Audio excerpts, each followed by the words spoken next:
Welcome to the Heart Smart series. I'm Whitney Tate. Dr. Fernando Arzola with the SoutheastHEALTH Heart, Lung, and Vascular Center joins us today to talk about smoking and the multitude of health risks associated with it, especially for patients having surgery. Thank you for joining us today, Dr. Arzola. Thank you for having me. Dr. Arzola, what are the major health risks associated with using tobacco? If we start to include everything that is involved in there, we're talking about cancer, we're talking about heart disease, strokes, peripheral arterial disease. Basically, it is a poison for the body. Dr. Arzola, does even moderate smoking, 3 or 4 cigarettes a day, have health risks? Think of it this way. Would you expose yourself to cyanide poison? Even a drop? Basically what you're doing with a cigarette is exposing yourself to poisons. So even 1 cigarette is going to be harmful. Is it less harmful than a pack of cigarettes? Yes. But you're still damaging your body. Can you explain why you should stop smoking prior to a surgical procedure?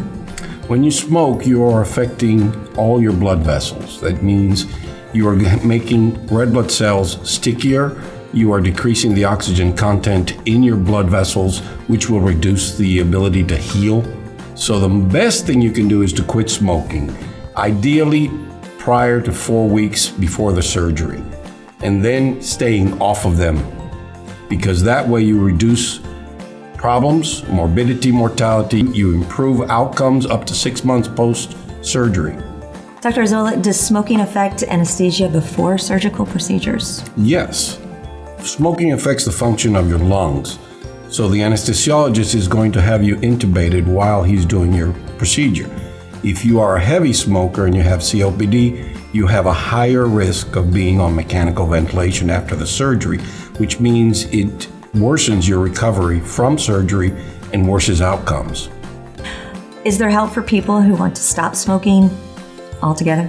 Yes, there is many sources of information for that. The CDC offers 1-800-QUIT now, but you can call that number and you can get information of that. You can get onto the website of the American Heart Association at americanheart.org. You can go to the American Lung Association, the American Cancer Society, and you can go to the American College of Cardiology. In fact, every one of us as doctors will get you help and get you directed in the right direction.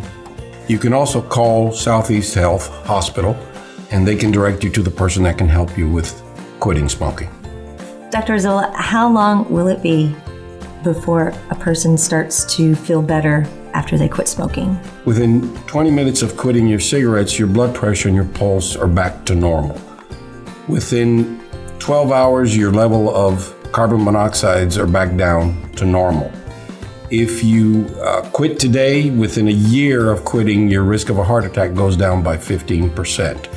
If you quit smoking for 10 years, you're talking about a risk of lung cancer going down to half of what it would be. Within 15 years of quitting cigarettes, your risk of a heart attack is that of a non-smoker. Dr. Arzola, what is the one most important thing you want to let people know about the health risk of smoking? Cigarettes kill, as simple as that. We lose between 10 to 15,000 people from gun violence every year in this country. Cigarettes kill 32 times the amount of people that die from gun violence. For everyone that dies of breast cancer, cigarettes kill 10 people.